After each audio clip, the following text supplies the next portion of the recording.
Hello বন্ধুরা, তোমাদের সামনে ফিরে এসেছি। এখন রাত্রি 9টা বাজতে যায়। গতকাল আসতে পারিনি, আজকে সারাদিনে তোমাদের সামনে আসতে পারিনি। তার একটাই কারণ, আমার শরীর ভালো নেই। আমার শারীরিক অসুস্থতার জন্য তোমাদের সামনে আমি ভিডিও করতে পারিনি বা তোমাদের সাথে দেখা করতে আসতে পারিনি।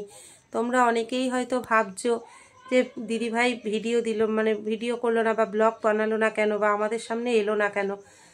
তোমরা তো জানতে আমি শ্বাসকষ্টে ভুগছি। এমন পরিস্থিতির মধ্যে চলে গেছিলো, হয়তো আমাকে হসপিটালাইজডও করতে হতো। তা বাড়িতেই আমি কিছুটা সামাল দিতে পেরেছি। তা কালকেও সারাদিন আমার শরীর ভালো ছিল না, আর শরীর ভালো নেই বলে মনও ভালো নেই। আর যার জন্য আমি কালকের থেকে আজকে অবধি আমি ফোন বলতে পারো আমি হাতই দিইনি। যার জন্য আমি কোনো শর্ট ভিডিও, বড় ভিডিও কিছুই করিনি। তোমরা অনেকেই হয়তো চিন্তা করছো, যারা আমার শুভাকাঙ্ক্ষী বা যারা আমাকে ভালোবাসো, অবশ্যই তাদের উদ্দেশ্যে বলছি, নিশ্চয়ই আমার জন্য চিন্তা করছো। আর কারা কারা আমার জন্য চিন্তা করেছো অবশ্যই কমেন্ট করো। তা বন্ধুরা, এখন একটুখানি পরিস্থিতি সামাল দিতে পেরেছি বলে এখন তোমাদের সামনে ফিরে এসেছি।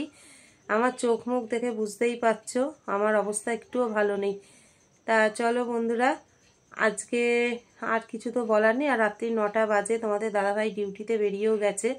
গতকাল তোমাদের দাদাভাই সত্যি কথা ডিউটিতেও যেতে পারেনি, জানো তো, এমন পরিস্থিতির মধ্যে পড়ে গেছিলাম। তা যাই হোক, দেখা যাক এই সামালটা কতদিন দিতে পারবো বা কি এখন পরিস্থিতি আসছে আমি তাও জানি না। হঠাৎ করে পরিস্থিতি যে এত খারাপ হয়ে যাবে আমি বুঝতেই পারিনি। তা চলো বন্ধুরা, একটু মানিয়ে গুছিয়ে নিও। আর যেটুকু যা ভিডিও করলাম আজকে পারলে একটু দেখো। আর কিছু বলার নেই, জানি এখানে ভালো লাগালাগির কিছু নেই, তাই লাইক কমেন্ট শেয়ারের কথা বলবোও না। তা অনেকেই তোমরা হয়তো ভাবছো যে কেন আমি দিইনি, তা সেটা ভেবে আমি এখনও হয়তো তোমাদের সামনে আসতাম না। কারণ আমার শরীরও ভালো নেই, সত্যি কথা বলতে কি আমার মনটাও ভালো নেই। আর মনটা যে কেন ভালো নেই সেটা দুটো দিন যাক, তারপরেই নয় তোমাদের জানাবো। তা চলো, এই কারণেই আমি 2-3 দিন সময় চেয়ে নিলাম। হয়তো তার মধ্যে তো মন ভালো হওয়ার মতো কিছু পরিস্থিতি হতেও পারে। সেই জন্যই আগে করে আমি খারাপটা আর বলছি না, ভালোটার আশায় রইলাম। তা যাই হোক বন্ধুরা, তোমরা সঙ্গে থেকো। আর কি বলবো, কারণ তোমাদের সঙ্গে থাকাটা খুবই দরকার। আমি এক কথায় এমন পরিস্থিতির মধ্যে রয়েছি, আমি শরীরের দিক থেকেও ভেঙে পড়েছি, মনের দিক থেকেও ভেঙে পড়েছি। এইটুকুই শুধু তোমাদের জানিয়ে রাখলাম। তা চলো, আশা করছি আগামীকাল সকাল থেকে তোমাদের সামনে আবার যেমন আসার তেমন আসতে পারবো। আর কালকে তো আমার বড় ননদের মেয়ে, বড় ননদের বান্ধবী, তারপরে যার পৈতেতে গেলাম তার মা, বড় ননদের জায়ের ছেলের বউ, সবাই আসবে অ্যাকচুয়ালি আমার ভাসুরকে দেখতে। তা খাওয়া দাওয়া আমার ঘরেই করবে। আর আমার অসুস্থতার কথা আমি তাদেরকে জানাইনি, কেন বলো তো, ওরা তো 1 সপ্তাহ আগে থেকেই বলেছে আসবে, আর আমি ইনভাইটটা করেছিলাম যে এসে এখানে খাওয়া দাওয়া করবে। তা সেই জন্য আমি নিজের অসুস্থতার কথা বা মনের কথা আমি ওদেরকে বলিনি। কালকে যত খারাপই থাকুক না কেন, অবশ্যই আমি ওদের জন্য রান্নাবান্না করব।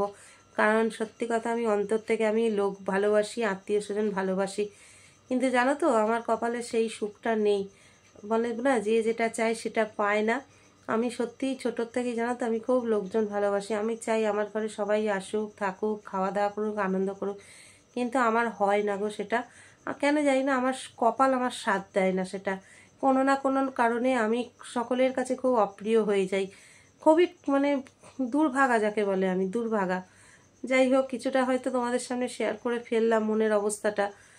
বলবো, অবশ্যই তোমাদের সামনে বলবো। 2-3 দিন যেতে দাও, আমি নিজে একটু মনটা শক্ত করি আর শরীরটাও একটু ঠিক করে নিই, নিশ্চয়ই তোমাদের বলবো। তা চলো, আজকে আর কিছু বললাম না, আর বলার কিছু নেইও। সারাদিন পরে ফিরে এসেছি তো বুঝতেই পার, সারাদিন কি 2 দিনই পর পর ফিরে এসেছি বলতে পারো। তা একদম আজকেও যদি না ভিডিও দিই অনেকেই হয়তো ভাববে কি হলো। তা যাই হোক, তোমরা পাশে থেকো। আর কি বলবো, আর আগামীকাল থেকে যাতে ভালোভাবে ভিডিও দিতে পারি সেই কামনা করো।